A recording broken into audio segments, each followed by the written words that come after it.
Even though I normally know that I have everything I need, once I get on Pinterest or on TikTok, I seem to find even more clothes that I do need.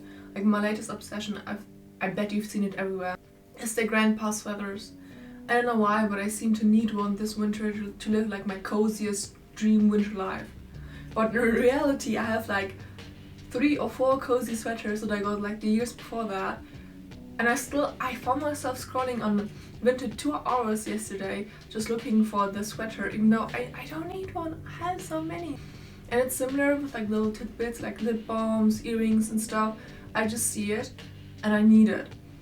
And it's even worse knowing that I technically could afford it, and even if it's just a little bit out of my price range, I know that I can use like Klarna or pay later services to afford anything I want. Even like groceries, Lidl and Kaufland, you can use Klarna in, so you can like get any groceries that you want and just like pay over 4 months. Isn't that crazy? And this all is by design. Welcome to this video where I will talk about where this want and desire comes from, how it's gotten worse, and how conscious living can fight this constant want. My name is Julia and here are my thoughts. Let's get an analogy for understanding the digital consumer. The cycle of digital overconsumption is like being a fish swimming in a carefully curated river, which is social media. The river is full of attractive, shiny bait, which are influencer products, discounts and trends that are easy to swallow because the current is the transactional affordances like Klarna or whatever, pushes them right into your path. You know deep down that eating too much bait is bad for your health and the river's ecosystem, which is the ethical gap, but the fear of being the only fish without the newest, shiniest scales often proves irresistible, particularly when the bait is cheaply priced. Overconsumption that leads to debt results from a powerful mix of modern digital technology, deep psychological pressure to keep up appearances, and simple financial strains. In short, the system is designed to make spending easy and necessary even if you can't afford it. The core issue is that technology, especially social media, has created a shopping environment where purchasing is immediate and often requires little thought. Social media platforms are primary marketplaces, sometimes called the shoppable life. Think of TikTok Threadwise or those restocking videos. Features like direct ad links and in-app purchases buttons, referred to as transactional affordances, make buying effortless and naturalize the process of spending money. These convenient links drastically reduce the time consumers have to think about a purchase. This shortens the time between seeing something desirable and buying it, leading directly to unplanned impulsive purchases. And this gets worse through the spread of information through algorithms, which provide marketers with convenient and effective ways to promote products to appropriate audiences worldwide. Overspending is heavily driven by internal desire for status and external pressure to conform what is seen online.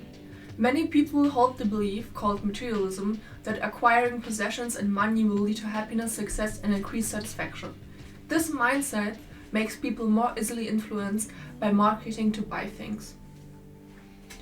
Social media encourages upward comparison where individuals constantly compare their clothes, wardrobes, and lifestyles to those seemingly better off influencers.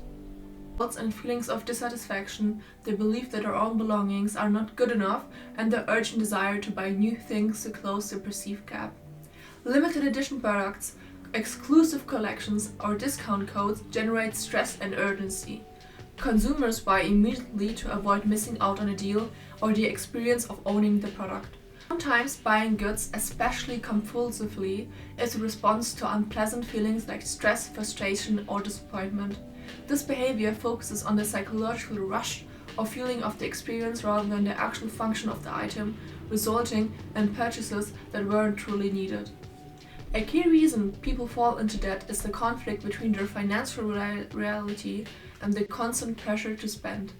Even consumers, especially younger ones, are highly aware of the environmental and the ethical harm of fast fashion. Financial restraints are the main barrier preventing them from shopping sustainably, which isn't completely true. I mean, if you do think about it, buying on Vinted is mostly cheaper or at the same price as buying some shit off Shein or H&M. You have to focus on curating your own wardrobe instead of just buying the new trends. But I do know it's not that easy. Like, I consciously know that it's not the right thing, but still sometimes I find myself strolling through H&M or Pull&Bear. Sustainable, high quality, that's the point, high quality options are often more expensive, forcing lower income consumers, such as students, to prioritize low price and affordability to purchase cheaper disposable goods that contribute to overconsumption. Alarmingly low financial literacy among young adults and university students is a significant challenge. A lack of financial management skills and discipline increases their susceptibility to debt problems and leads to excessive spending that exceeds their earned income. The World Economic Forum has a survey that shows that financial literacy in America is hovering at around 50%, with also Europe underperforming. That also ties into the fact that debt is becoming more normalized. Many of my friends have acquired a taste of finer things, whether it's having 300 unread books on their carefully curated bookshelf or buying designer clothing. They buy these products using services like Klarna and then really quickly spiral into debt. Let's talk about what financial literacy even is. Financial literacy is essentially the necessary knowledge and skills required to manage your own money wisely and navigate today's complex economy. It is designed to empower individuals to make informed decisions and improve their financial well-being globally. It is important because people face many complicated financial choices every single day, such as dealing with rising inflation and a wide variety of financial products. A financially literate person understands these key concepts. First, scam avoidance. It is crucial for scam avoidance and wise money management in the age of new technologies like online banking and digital transactions, which make spending money faster. Second, securing the future. It is necessary to comprehend loan terms and repayment options, like for student loans, and understand complex subjects such as insurance policy and retirement accounts, especially as traditional pensions fade away. This can mean having a bank account with money to put to the side, responsible investments, and having a secure job. Third step is knowing the big three. First, compound interest, how interest grows on both the original amount and the accumulated interest. Second, inflation, the understanding that the purchasing power of money decreases over time. Third, risk diversification, knowing how to spread out investments to minimize overall risk. But how does one become financially literate? The primary way to become financially literate is through financial education programs. Evidence from research shows that these education programs have a causal effect of financial knowledge and behavior. To be most effective, financial education must be relevant, engaging, and long-lasting. This can happen through mandatory financial education programs, such as those implemented in high school, have been shown to cause long-term improvements in financial behavior. Long-term effects can include reducing household debt, boosting credit scores and decreasing default rates, making students less likely to engage in high-cost borrowing and resulting in fewer overdue payments years later. These programs are often very cost-effective, costing about €60 per participant for a significant improvement in outcomes. So technically, it's to spend money to save money. But of course, first, to spend money, you need to have the money to spend it. And that's where all this circle starts again. The success of financial education depends on how it's taught. Effective programs follow certain principles like active learning and engaging. But becoming financially literate is just not about memorizing facts. To make lasting effects, you need to make lasting changes through attitude and awareness.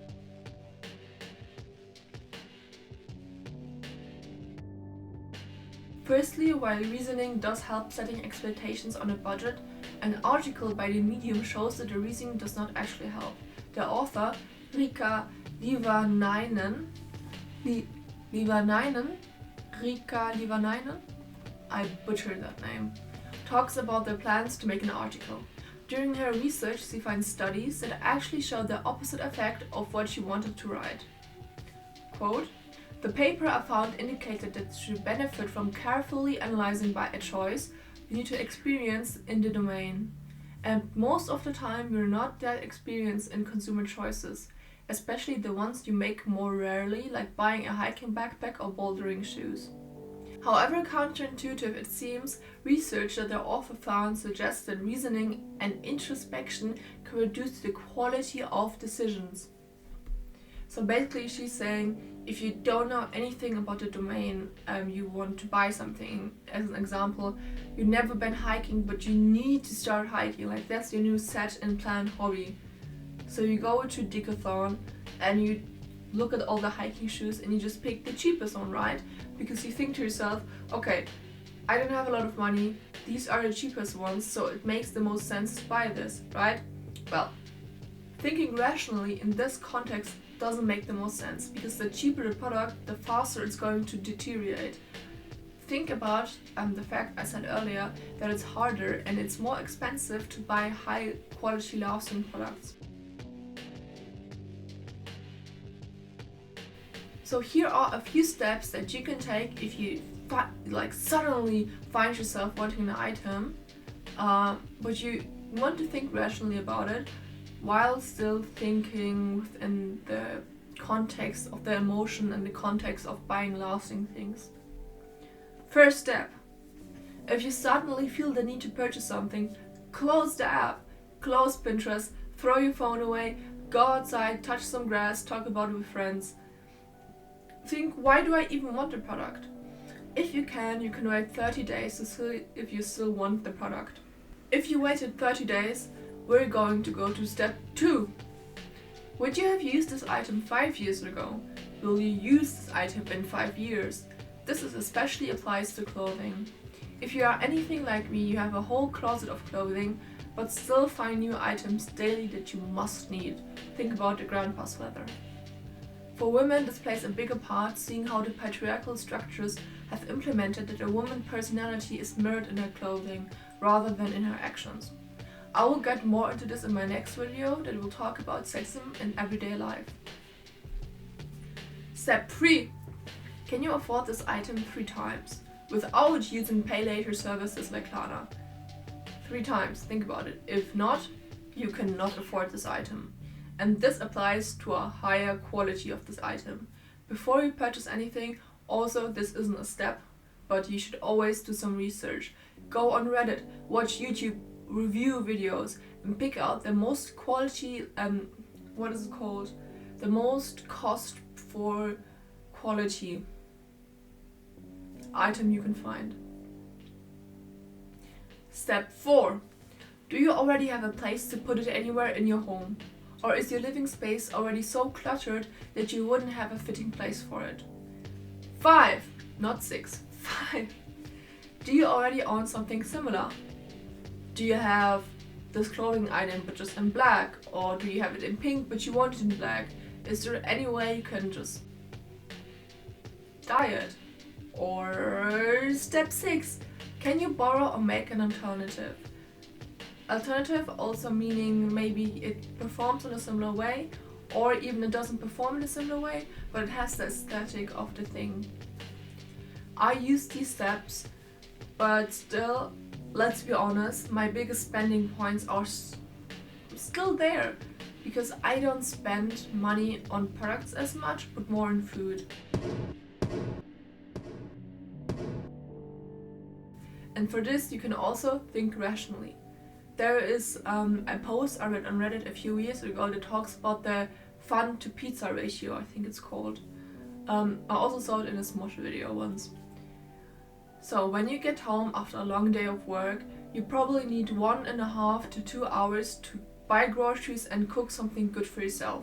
A takeout pizza costs 20 euros and does take some resources from your environment.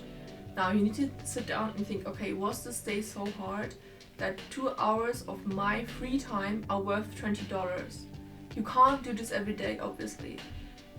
Like, maybe it's even more expensive, or maybe you just don't have the money to even spend $20 in a week. See that and adjust your payments. I really like going out to eat. I don't order as much, but I love going to restaurants. I probably get takeout like once a week, which is incredibly expensive. Like even if it's just like 7 euros a week, it's 7 euros a week, which I spent on something I could have just like made at home using the groceries I already have. And 7 euros a week are 28 euros a month, which are always 30 euros, almost 30 euros a month. And if you multiply that by 12, I bet you get like 200 euros or something. I don't know, I'm not a good calculator. So you need to think about, okay, is this time worth the time I've spent making the money to just throw it out so easily?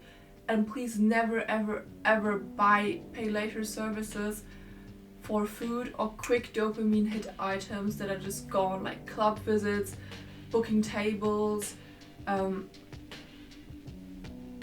Just don't do it. Like right now the economy is going downhill quite fast. Oh my god, like can we talk about like the political and economic state of the world right now? And you need to start living frugal or as frugally as it's possible.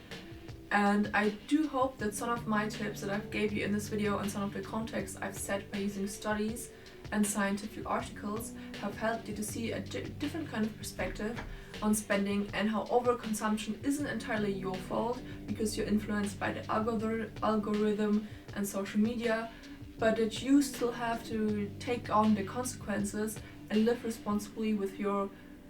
So my name is Julia, here are my thoughts, and I want to hear your thoughts down below in the comments. And if, as always, the studies I have used and the articles I have used are down below and there's a description. I probably still can't put any links into my videos, damn you YouTube, but I'm just hoping that if I post more, if I get more engagement, YouTube will see that I'm a real person trying to make real videos, and will allow me to put links in my videos. Check out my community posts for updates throughout the weeks. My current schedule 2 times a month, so every 2 weeks. And I will see you in 2 weeks. Job, as a career.